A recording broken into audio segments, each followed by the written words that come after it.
Good afternoon from Texas. I am so glad to be here this afternoon. I wanted to jump on and do this quick video. I am Dorothy Burton, and we do this live every Tuesday night. We have these conversations. We talk about Texas and politics and just the perspective from Texas to DC. So I wanted to jump on today to talk about Paxton and John Cornyn. Now, we just finished the Tallarico and Jasmine Crockett, and I get it. I understand a lot of you are still very upset about how that race turned out. But what's more upsetting to me is the number of people that I'm seeing online and hearing that because Congresswoman Crockett did not win. Congresswoman Crockett is my congresswoman. I mean, she represents my district. And I know a lot of us are disappointed and a lot of us are angry. And a lot of people just don't understand, that it seems as though to them the better person did not win, but the voters have spoken. Now, what's so concerning to me being here in Texas is the number of people online who don't even live here who are saying all these nefarious things and expressing their anger. And that is spilling over, unfortunately, to a lot of people in Texas. And y'all, we got a choice in Texas. I know some of us are, we still ain't right, but we better get right before November because the choices are clear. It's either going to be Tallarico or it's going to be Paxton or Cornyn. And neither one of those guys are good guys. Now, I'm going to say this about John Cornyn because I'm here to talk about John Cornyn today. Actually, I'm going to end up with Ken Paxton because I'm going to tell you what I see happening and what I predict is going to happen and what's happening here. John Cornyn came out he did an interview with a newspaper, with the New York Post of all papers, the New York Post. And John Cornyn is hitting it pretty hard because John Cornyn knows that he is not the choice of MAGA. Although Ken Paxton has all of this baggage and he has all of these, his reputation is horrible.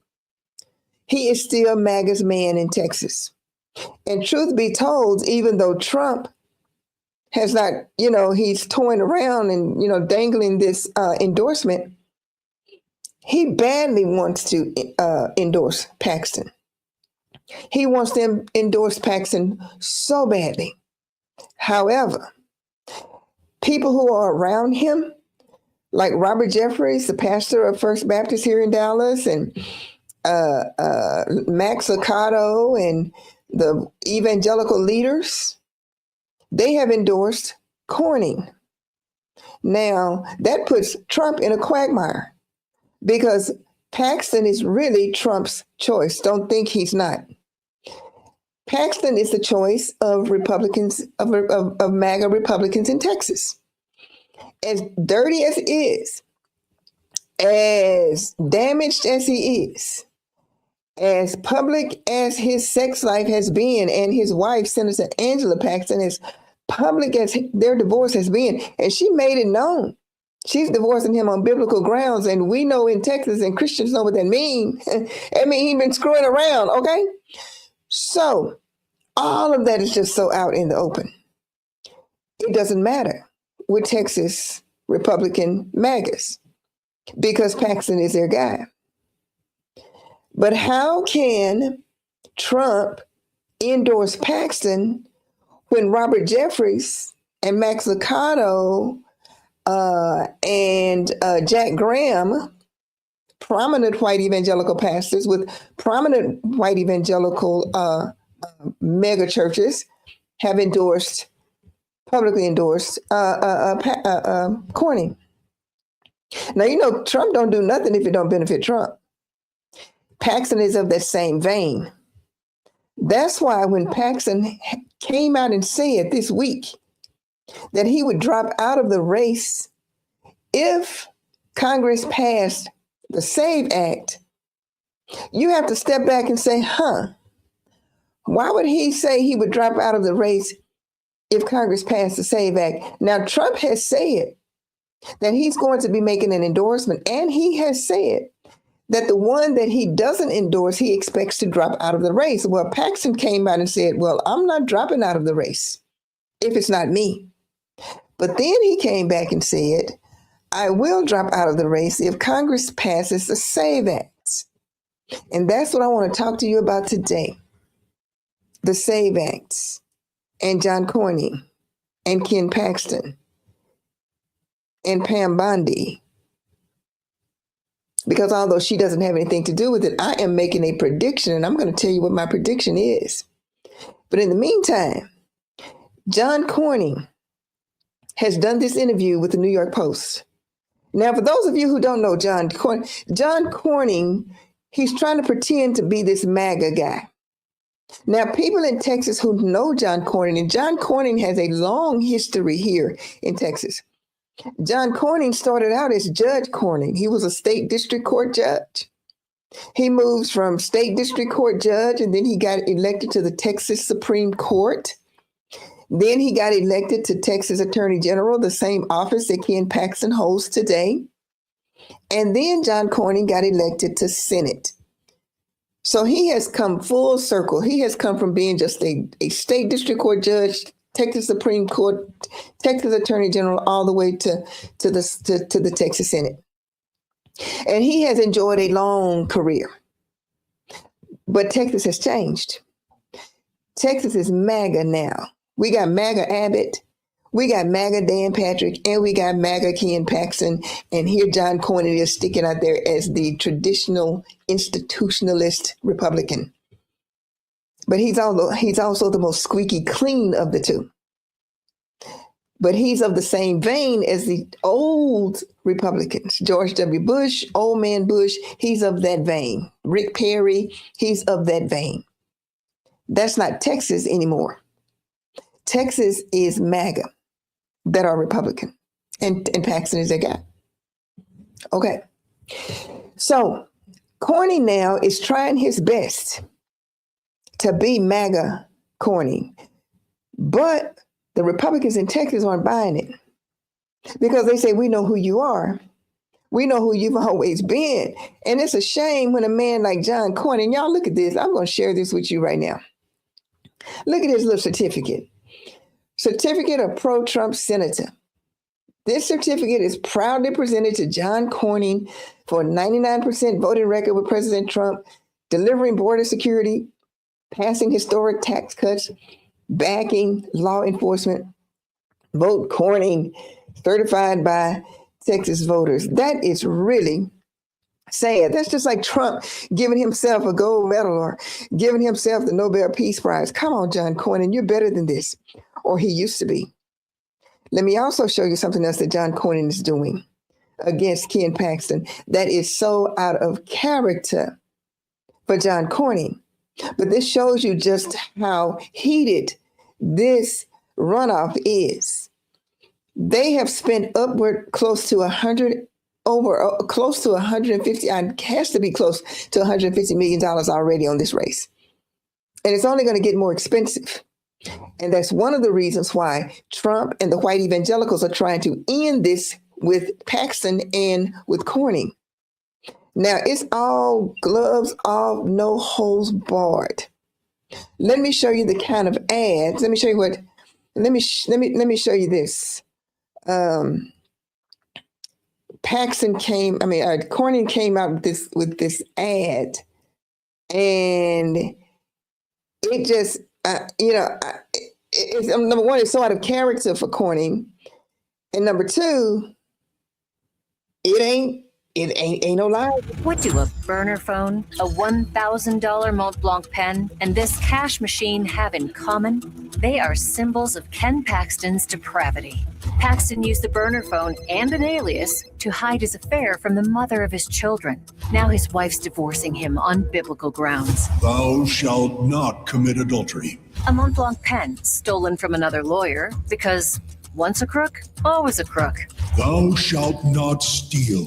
And while in office, Crooked Ken increased his net worth by up to 7,000%, then used that fortune to buy 10 properties and claimed 3 of them as his principal residence to get cheaper mortgage rates.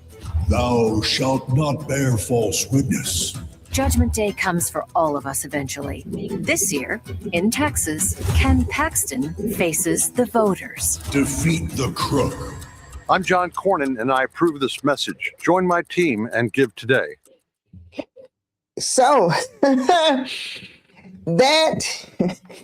is the kind of ad that John Cornyn would have never run, but that is a nod to the Christian nationalists who, along with the white evangelicals, along with the Max Lucado and the Robert Jeffers and the Jack Graham, that is appealing to that group.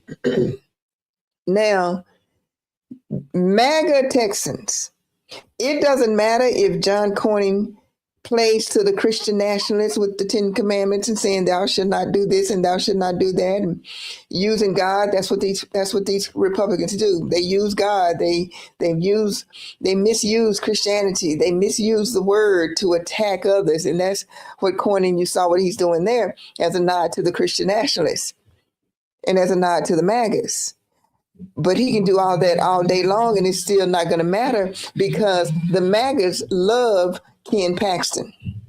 So John Cornyn did an interview, which is pretty interesting, with the New York Post. Now, he didn't do this interview with the Texas paper. He didn't do it with the Houston Chronicle, where he's from, down in Harris County. He didn't do it with the Dallas Morning News. He didn't do it with the San Antonio paper. He chose to do this interview with the New York Post, putting his weight behind the SAVE Act. The SAVE Act. Remember I said Paxton said that he would drop out of the race?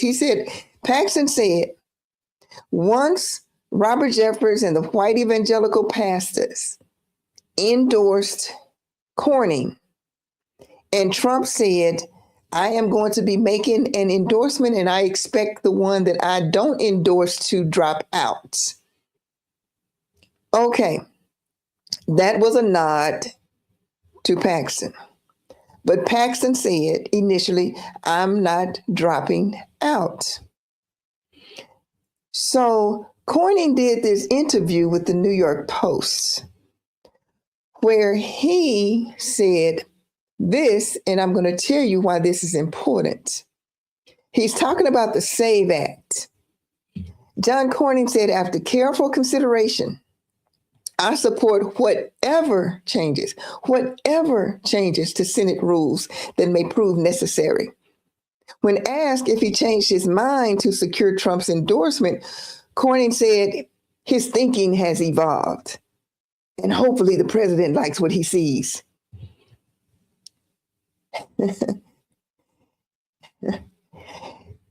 Donald Trump has made it known that second only to this war, his war that he has caused with Netanyahu, second only to that war, the only thing that is important to him is passing the SAVE Act.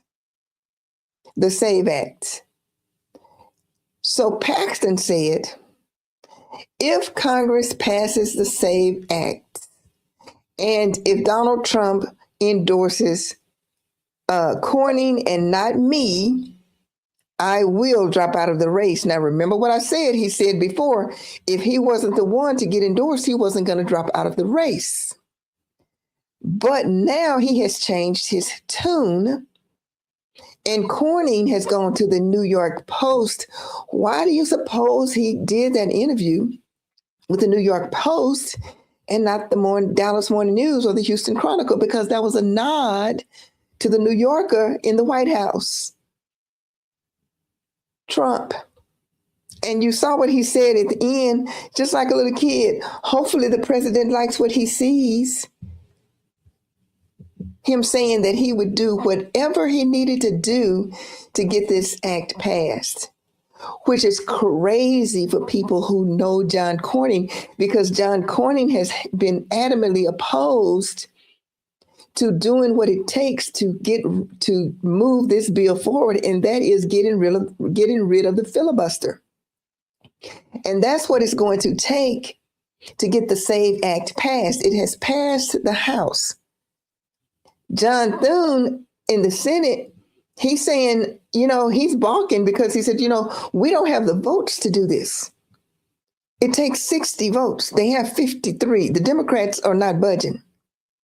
So Trump is leaning hard on John Thune to get him to suspend the rules. And that's why Cornyn did that interview saying, whatever it takes, I'm on board.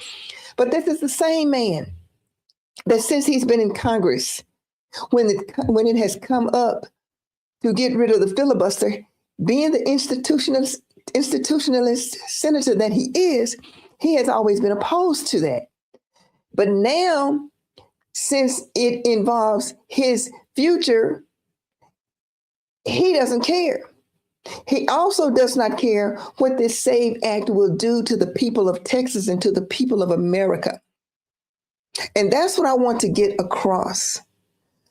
Not only are they fighting like cats and dogs for this seat, not only are they spending whatever they have to spend, John Cornyn said, I will do whatever I need to do to get this thing done. And that is dispensing with the filibuster. People of Texas, hear me. Please hear me.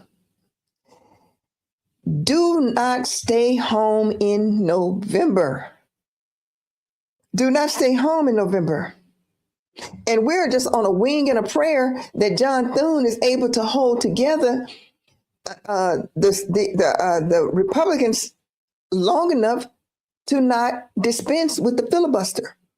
Because if they dispense with the filibuster, what John Cornyn now has all of a sudden jumped on board to do, this SAVE Act is going to pass because it's passed already. And this is the only thing that Donald Trump is adamant about. And he's on their ass every day, all day to get this SAVE Act done. Now, let me share with you some of the things, the top 5 things. And I know you've heard of the SAVE Act, but let me share with you, Texans, why we need to go back to the polls in November and defeat Cornyn or defeat Paxton, and why, America, we all need to be weary of this SAVE Act. Let me show you what this SAVE Act, and I said it's going to do a number of things, but I'm laying out for you the top 5 things that this SAVE Act is going to do. The Safeguard American Voter Eligibility Act, that's what it stands for. We're going to have a passport or a birth certificate to vote. We will no longer be able to use our driver's license or our ID. We are going to need to show our passport or our birth certificate to vote. There will be no more mail-in applications. You won't be able to mail in your applications. The SAVE Act is going to do away with voter registration drives. There will be no more GoTV. There will be no more voter registration drives. You know how you hold voter registration drives, like at your church or at your school or something like that? The SAVE Act is going to do away with that. 146 million citizens in the United States do not have a passport. 146 million Americans do not have a passport. Now, see, if the Republicans really cared, and they don't, but if they really cared about their people, Republicans are less likely to have a passport. Republicans are less likely to have a passport. And also, Republican-leaning women are twice as likely to have changed their surname. And why is that important? Because women, ladies, If we've gotten married, we've changed our surname, our birth certificate with our legal name on it, we're not going to be able to use that to prove citizenship. 84% of women who marry changed their surname. I did. I don't use my maiden name anywhere. This means as many as 69 million American women don't have a birth certificate with their legal name on it and could not use their birth certificate to prove their citizenship. Remember what this thing is saying. You either have to have your birth certificate or you have to have a passport in order to vote. So women, if you have married and you no longer use your surname, oh, well, you're not going to be able to vote. This is the SAVE Act. This is the same thing that John Cornyn is saying, I will do whatever I need to do to get this thing passed. And online voter registration, forget it. It's going to be eliminated. And that's going to impact 42 states. That's going to impact almost the entire country. And y'all, that's just the top 5 things that this SAVE Act does. It is the most damaging, un-American, unconstitutional thing that you could do. But John Cornyn said, I'll do whatever I need to do to get this SAVE Act passed. And Paxton said that if the SAVE Act gets passed, he will gladly drop out of the race and give John Cornyn full blast to go forward, to go up against Tallarico in November. And Republican women. Studies have shown that Republican-leaning women are twice as likely to have changed their surname than Democrat women. So this SAVE Act will impact more negatively Republican-leaning women. And as I said before, Republicans are less likely to have a passport. Now, who this won't impact are coastal people, because on the East and West Coast, those people are more likely than anybody to have a passport. But those red states and those red poor states, they ain't got no passport and probably can't find, their birth certificate. So this is going to hurt the Republicans. This is going to hurt women. This is going to hurt Americans. But you see what John Cornyn said? John Cornyn said he don't care. I don't care. I support whatever changes to the Senate rules that may prove necessary to get this done. And I hope the president likes what he sees. That's where we are. But wait a minute. I got one more thing that I want to share with you. Now, we know that Paxton said, okay, I'll drop out of the race if Donald Trump endorses Cornyn over me. Okay, I changed my mind. I'll drop out. Y'all, we just need to get this safe. You see how they stick together? See how they stick together? See how they stick together, Democrats? Because a deal has been cut. Now, if the Democrats were smart, those who are still butthurt over Tallarico winning, they would be cutting a deal with Tallarico too, saying, if you want our vote, you're going to have to do this. If you want our support, you're going to have to do this. See, that's how Republicans play. They play for keeps. Republicans play for keeps. Democrats play for feelings. Ain't about no feelings when it comes to the Republicans. They going to get something out the deal. Democrats, I got in win, so we're going to sit home and suck our thumb and we ain't going back to the poll. Man, what a waste. What a throwaway vote. The Republicans would never do that. Ever. And they could be pissed off as all get out that their person didn't win. But do you think they're going to sit home and not vote? Hell no, they're not going to do that. But that's what Democrats do. And that's going to be to y'all detriment come November. I'm telling you. Okay, so let me end this up. So what's in it for Paxton? I sat there and I thought about it. I said, okay, Paxton don't do nothing. That's what I'm a native Texan. I'm yapping all the time. Paxton don't do nothing out of the goodness of his heart. Nothing. Nothing. He don't do nothing out of the goodness of his heart. So it's like, okay, initially he was pissed off about it. He goes, If Trump follows suit after the evangelical pastors and endorse Cornyn, I ain't going nowhere. I'm gonna still stay in the race. And he would win. But it would tear the Republican Party apart. Because what they need to do, since so much money is needed to be spent for the first time to defend this seat, Democrats. And why do you think that is? Democrats. Because y'all got such a strong candidate in Tallarico. These Republicans are scared to death. So they want this thing cleaned out. They don't want to go through this runoff. They want to be able to spend this money elsewhere to hold on to other Senate seats that they desperately need to hold on to, because they know come November they're gonna take a bloodbath. So they don't want to spend all of these resources in Texas, but they're having to spend all of these resources in Texas because of this Paxton and Cornyn race. So the Republicans want this to be done too. Trump wants this to be done too. Paxton wants it to be done too. But he's going to have to get something out the deal. Because Paxton, if he stayed in, Paxton knows he would win. Cornyn knows he would win. The Republican Party knows he would win.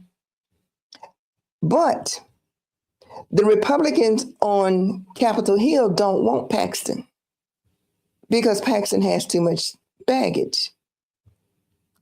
But the Republicans of Texas want Paxton, and Paxton knows it. So I said to myself, with Paxton holding the cards, really, and John Cornyn going around here all, with his black cowboy hat and all this stuff, and, I'm all of a sudden MAGA. He ain't. They know he ain't. But, it is what it is. I'm saying, okay, Paxton really is holding all the cards. So why would he give up a winning hand to do this? I go, huh? And y'all, I figured it out. Let me tell you. And then you look. You heard it here first. Come on, let me tell you. This is what I think. Being a lifelong Texan, being this long time, even with the Republicans, this is what I think.